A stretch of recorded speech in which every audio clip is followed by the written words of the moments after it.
कधीच नाही चुकणार तुमचे फेवरेट टीव्ही शोज झी5 सोबत, तेही एकदम फ्री।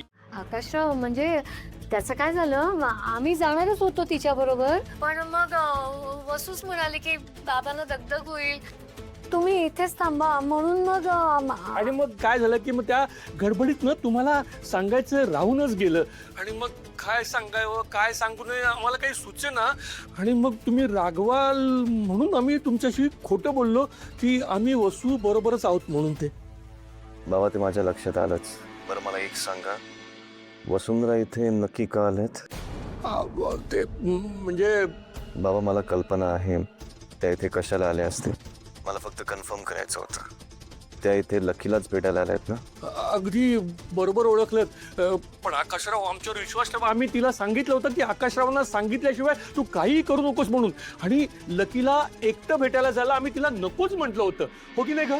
तुम्ही रागावू नका, संशय नका घेऊ, तसा हेतू नव्हता तिचा। हो अहो नाही आई, मी त्यांच्यावर संशय नाही घेत आहे, मला फक्त काळजी वाटत होती कारण त्या एकट्या चालल्या होत्या।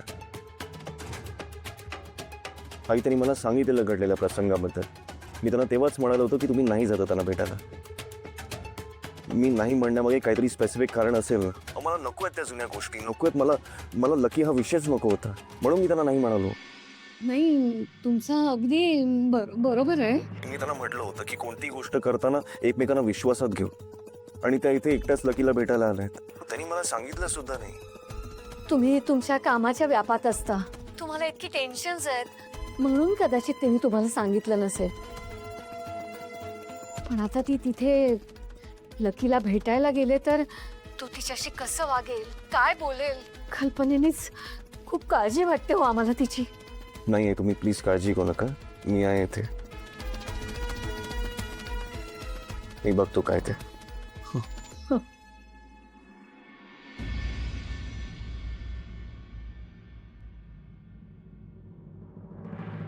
थांबा, कुठे निघालात?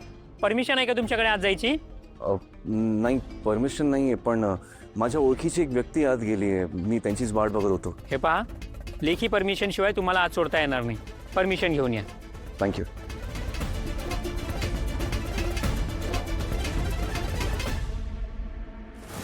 बोल। आई मी खरं सांगू का, मला एकटीला ना खूप बोर होतं घरात, काय करावं कळतच नाही।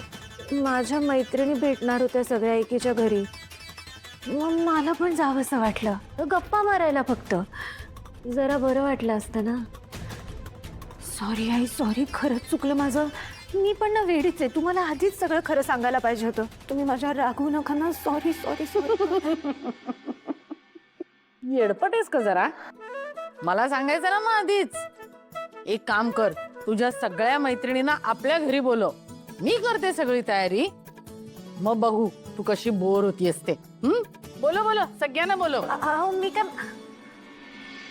अरे देवा, या म्हातारीने तुम्हाला पूर्णच अडकवलं, आता काय मैत्रिणींना इकडे बोलू, आणि काय कोकम सरबत देऊ, गप्पांचा कार्यक्रम आहे। किती छान प्लॅन केले होते मी, आता या म्हातारीमुळे ना घरीच बसावं लागणार आहे। झी5 ॲप डाउनलोड करा आणि पहा सर्व एपिसोड्स एकदम फ्री।